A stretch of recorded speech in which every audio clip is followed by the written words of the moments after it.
Hello दोस्तों, welcome to my channel. दोस्तों, आज हम लोग डिस्कस करेंगे शाहरुख खान साहब का जो उम्रा ट्रिप है। इसकी काफ़ी सारी फुटेज यूट्यूब पे चल रही है और मैं 2-3 दिन से उनका पूरा वो ट्रिप देख रहा था। और मेरे दिमाग में कुछ सवाल आ रहे थे जो एज उनका एक फ़ैन बोलो या जो भी बोलो, एक कुछ सवाल आ रहे थे जो मुझे लगा कि मैं आप लोगों के साथ भी इन सवालों को शेयर करता हूँ। और देखते हैं दोस्तों आज इस वीडियो में क्या होने वाला है। तो दोस्तों, शाहरुख खान साहब का जो ये जो उम्रा ट्रिप रहा है, आई एम श्योर बहुत ज़्यादा सैटिस्फाइंग एक्सपीरियंस रहा होगा उनके लिए, क्योंकि आई गेस आई थिंक उनका पहला ऐसा ट्रिप है। बट इस वीडियो को शुरू करने से पहले दोस्तों, मैं आप लोगों को इस आपके दिमाग में ये बात भी डिस्कस करना चाहता हूँ कि कुछ दिन पहले KRK ने एक वीडियो बनाया था जिसमें उसने कहा था कि ये जो पठान है, ये जो शाहरुख खान की पठान है, इसके जो पॉसिबल जो रीज़न्स हो सकते हैं कि ये फ़िल्म अच्छी ना हो, उसमें से एक रीज़न जो उनने डिस्कस किया था, वो ये कहा था कि क्योंकि इस फ़िल्म का नाम पठान है, तो हिंदुस्तान में जो मैक्सिमम लोग हैं, वो कहीं न कहीं ज़्यादा इंटरेस्टेड नहीं होंगे इस नाम की पिक्चर देखने में।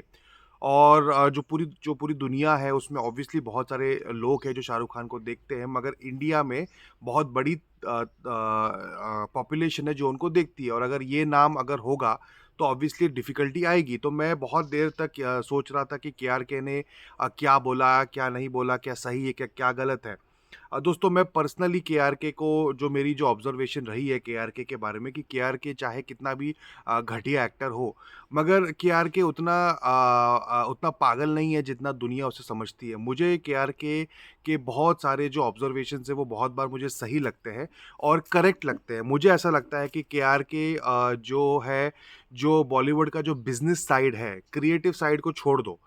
जो बिज़नेस साइड है वो उनका बहुत ही अच्छी तरीके से उनने ऑब्ज़र्व किया है, और वो जो बोलते हैं वो कभी-कभार मुझे अच्छा भी लगता है। और उनकी एक बात जो मुझे बहुत अच्छी लगती है वो ये है कि उनके ऊपर कोई दबाव नहीं होता। जैसे जितने भी क्रिटिक्स होते हैं वो किसी न किसी न्यूज़पेपर के लिए काम करते हैं या किसी न किसी चैनल के लिए काम करते हैं, तो उनको वो कभी खुल के सच नहीं बोल पाते। अगर वो काम कर रहे हैं करण जौहर के लिए, तो वो फिर उनकी जो फ़िल्में जो लायक नहीं होती उनको वो ज़बरदस्ती तारीफ़ भी करते हैं। ये तो हमने देखा है, हमें पता है।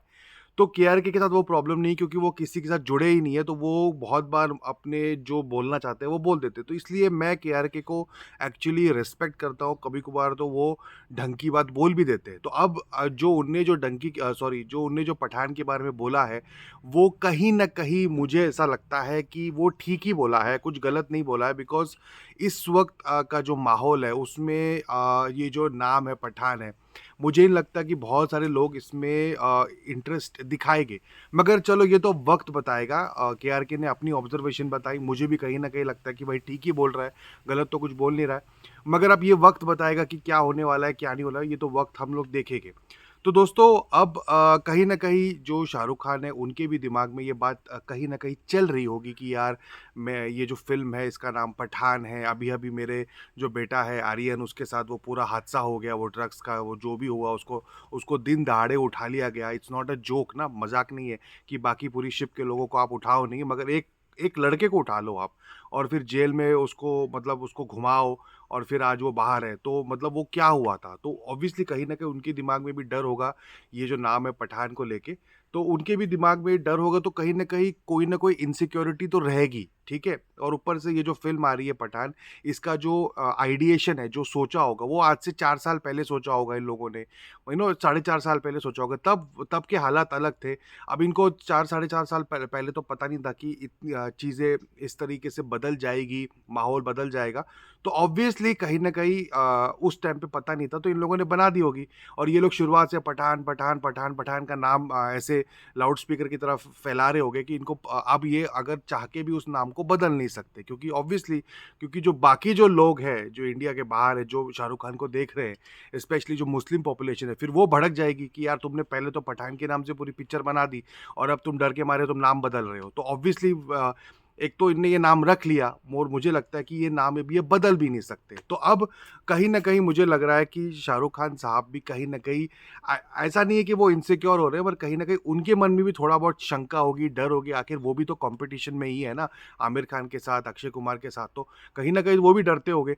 तो उनने भी सोचा होगा यार कोई ना कोई ऐसी स्ट्रैटेजी तो करनी पड़ेगी कि जिस स्ट्रैटेजी से हम लोग ये जो प्रॉब्लम है, अगर प्रॉब्लम है भी तो इसको कैसे रेज़ोल्यूशन कर सकते हैं। तो मुझे ऐसा लग रहा है कि अ, जो शाहरुख खान है वो अभी जो डंकी की शूटिंग के लिए जो सऊदी अरेबिया गए थे, वहाँ से वो जो उम्रा के लिए उनने जो किया है, कहीं न कहीं मुझे ऐसा लगता है कि वो उनकी जो Muslim population around the world है, पूरी दुनिया में है, उसको वो कहीं न कहीं प्लीज़ करना, मतलब उसको खुश करने का उनका कोई न कोई प्रयास है। बिकॉज़ अगर आप शाहरुख खान की पर्सनैलिटी पिछले 20 सालों में देखेंगे, तो आप देखेंगे कि उनकी जो कि मैं उसको बहुत अप्रिशिएट करता हूँ, कि उनकी जो एक लिबरल, मतलब रिलीजियसली वो लिबरल आदमी रहे हैं अपने पूरे इतने सालों में।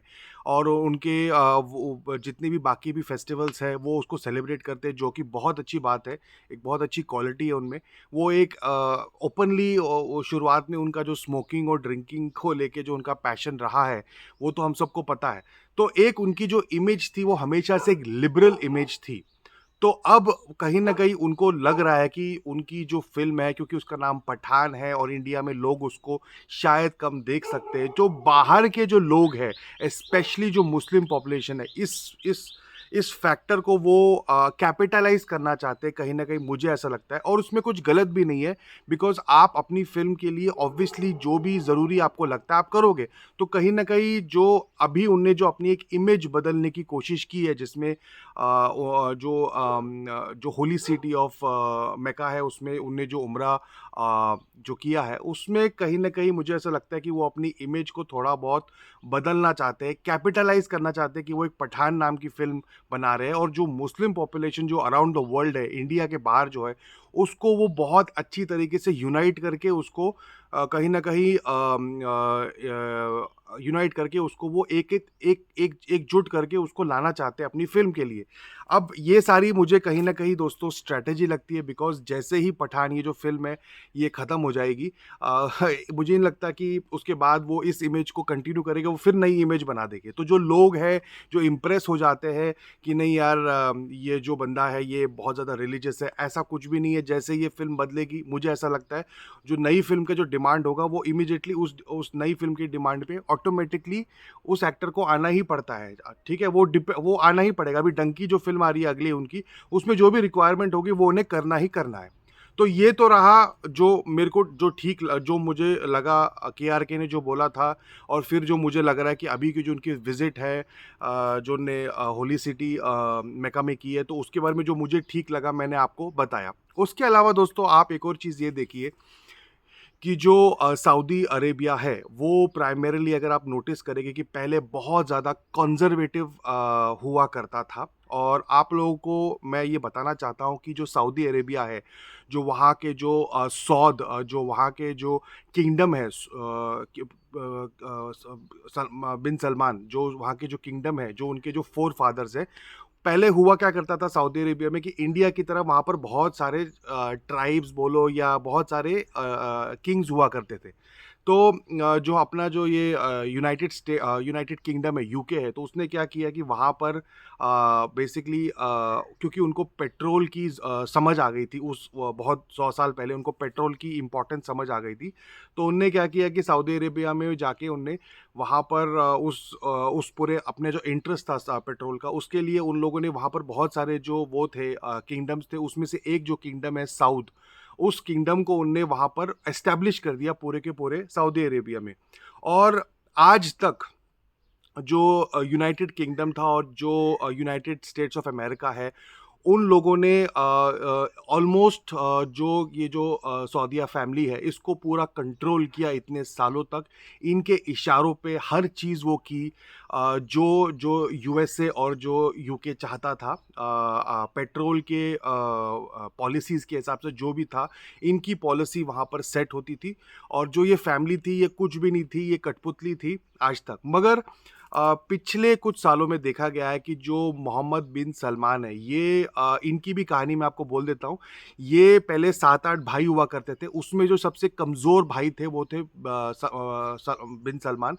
और इनका कोई भी राजा बनने का कोई भी पॉसिबिलिटी नहीं थी, मगर जो बाकी थे वो ज़्यादा इनसे बेटर थे या जो ज़्यादा नज़दीक थे, उनकी पर्सनैलिटी अच्छी थी और इनकी पर्सनैलिटी सबसे कमज़ोर थी। मगर ये कभी मतलब इनका कोई बनने का कोई चांस नहीं था, मगर ये बहुत ही मिरेक्युलसली ये बन गए।